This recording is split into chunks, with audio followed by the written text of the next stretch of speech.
Hi guys, and welcome again to Speak It's Your Voice. We are back, and I appreciate you watching the show, and I appreciate your views, your thoughts, and your opinions. And yes, for some of you who may have asked, privately, you know, um, about those who have been abused and how it affects their mind.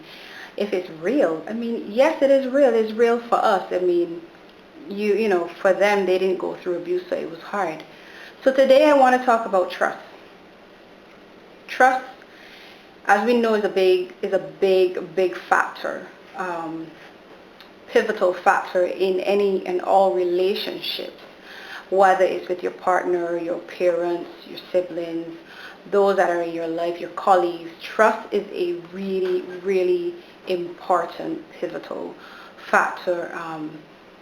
It's like a pillar really in a relationship, and when it's been broken down, or when it's been destroyed, or as we say, betrayed, or you feel that you can't trust someone anymore, the relationship struggles. It goes through so many things. So we know that if you've been hurt in a relationship, or someone did something to hurt you or lie to you, then you find it hard to trust them, and eventually you will eventually start to trust them again once they are working towards regaining your trust. But what about those who've been sexually, emotionally, physically abused? Especially those who've been um, who've been in an abusive relationship for a long time. When you finally come out of it, you find it hard to trust. For me, trust was a hard thing when I after my relationship with my first boyfriend, when he left and he went back overseas, because that's where he was from, and he left me here. But before, we had some little issues in between us, and I didn't really trust him because of what he did. He betrayed me basically. And when he left, I decided to just live my life however, whatever. And, from then on, I found that my relationships after that I got involved in, I was hurt and I was betrayed. I was trusting, like I said in my previous video before, that for me, what I did when I was abused is that I went overly nice. I was I don't know if overly is even a word, but I was extra nice, because I felt like, okay, if I'm really, really nice, maybe this person wouldn't consider raping me or abusing me or hurting me. It would probably affect them in a positive way, where they will say, oh my goodness, I can't do this to her, or I would feel badly about it and stuff. So I was very, very, very trusting. Those radars where it would come on in you saying that, you basically, you're in danger. I didn't have those. I couldn't really tell danger per se unless it was physically in front of me. And I know that in my previous relationship, I know that, and even in the one that I'm in now, I know trust is a big thing for me. Not just that, maybe on their part they've done things that cause me to be skeptical, but the foundation that I've had have not been a really good one. I was told and taught to trust your elders, trust what they are saying as the truth. So when the truth came out, like I've said in 2 videos ago, when the truth came out that, what you've been going through, Alicia, as far as being sexually abused by this man that's, having you drink from his genitals and doing these things to you, your dad, and your dad is telling you, oh, when I asked him why did he do what he did, he said, oh, because I loved you more than your sister. That's why he slept with me. That's why he was having sex with me. That's why he put me through such pain. Like I said, when the reality of everything hit me, it really shattered me. It's like every time someone told me something, I didn't trust their words. It was really, really hard to trust. Really, really hard. Because I felt like, oh my goodness, they're going to mislead me. My biggest thing was being deceived, being misled. Because I was misled so much by those who I love and I respected. And I spent an entire lifetime being raped by these people, family and friends and ministers in the church. It's like, I trusted you. What you were telling me is like, this is important for you to do.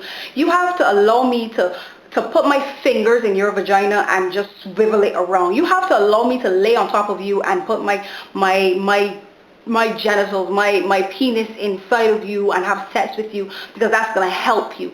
I trusted those things as that was what was right. I trusted your words. I trusted them. So then when the reality and, being unraveled to me, like I said, those were taught as my normal.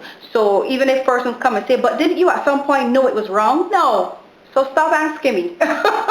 Because I was told it was right from a tender age. Understood? So, and I'm sorry if I offend, but I'm really not sorry for offending you, because this is the reality that a lot of us go through. We are taught that these things are normal. We trust those around us that, you know what, I'm doing this because I love you. I'm doing this because this is daddy and daughter special time. This is what makes a relationship. This is what shows the world that we are in love. Giving you my body, allowing you to physically beat me up, because that's the way we show our love in a relationship. Trust what I'm telling you is the truth. Trust that, yes, we're having our ups and downs, but trust me, it's going to get better. I'm going to change. I'm going to stop, cheating on you, or I'm going to stop, molesting you. I'm going to stop raping you or taking from you. I'm going to stop verbally accusing you of this or verbally abusing you, calling you names. You trust every single time someone says something to you. You trust their words. You trust sometimes even their actions. You trust them. And then when everything is unfolded, when the truth comes out and you realize that, oh my goodness, I've trusted the lies. I've trusted in a lie. I've trusted this person and they have betrayed me. That all along this is what was happening. They were hurting me more than they were helping me. Trust. It was hard for me. I struggled with trusting. I struggled with trusting my partners. Every time they told me something, or they would be like, oh, I'm going to change, I'm going to stop this, I'm going to stop that. I end up being a nagger. Yes, I think I told a couple people a couple weeks ago, I am a natural nagger. I nag. I nag about things. Especially if it's not settling, I nag. I'm just being honest. But, it's like, I struggle to trust. I struggle to trust. And it's not my fault. Yes, we can take responsibility for certain things, but I've trusted so much in the words and the actions of people. And then to find out that what they were doing was actually hurting me, or what they were doing was setting me up to hurt me. That's where my trust issues started. It didn't start in my relationships. It started then. And then it trickled, and when there were problems in my relationships with my partner, or with my sister, or with my friends, best friends and stuff, when little things started at that time, then it was like, I struggled to keep trusting them. I then would withdraw or pull into myself, and then when they, start to do things to try to pull at me and like, oh, come out of your shell, and then they become nagging, I then explode. I explode, and it's not that I exploded because of the little thing they did. I exploded because it's a whole pile of things from my past until now. No, I am not completely healed from being betrayed, because my betrayal started at 4 years old. That's where it started. That's when it started for me, until I was into an adult. Understand this? So I have a lot of years of being misled, or being violated and betrayed, and my trust being damaged. I have so much to be repaired. So much have to be repaired right now. So how many of you out there are dealing with a lot of trust issues? I mean, if you are, like I said, you've never been violated or raped or abused, and you are still struggling to a certain point to trust, how much more do you think it is for someone who's been abused? It is much harder for you because, like I said in the last video last week, you are dealing with the thoughts of, you're dealing with the thoughts, you're dealing with the memories, you're dealing with the sceneries, the smells, the touch. It's imprinted in you. You don't want it there, but it's just there. It's imprinted in you. So you are constantly battling with those triggers, as we call them, those reminders, constant reminders of when that trust was betrayed, when that trust was violated and destroyed. You are constantly being placed in those reminders, and they're always in front of your face. That it's hard for you to completely move on. It's hard for you to completely trust someone else. I've stated something in my book about complete trust. And it's a journey that has started for me. And it's still continuing, beginning to let go and truly forgiving and letting go the offenses as they come daily, so that I don't have a pile up of burden, some stuff to carry around, or become bitter, or become I don't know what other word you become, so it's harder because you are constantly battling with all the external things, and then you are dealing with different variables in your life. You're dealing with the inward and the outward. So it's more intense for someone who's been abused, no matter the form of abuse that they've been through, to trust, to truly, truly trust. And it's not that we don't want to trust. We do. We want to give everyone in our lives a fair chance. We really want to let them in. We want to embrace them fully and whole and completely.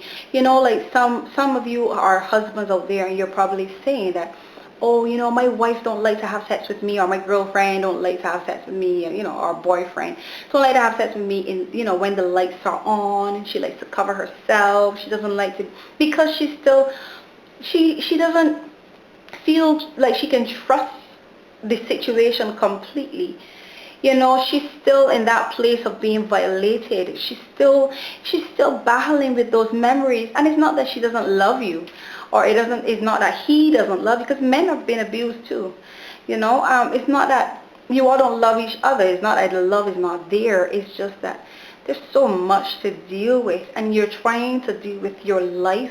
You're trying to deal with a job. If you have children, you're trying to juggle that. If you're dealing with so many other issues compiled on top of the one thing that destroys your soul, abuse. Trust though, trust.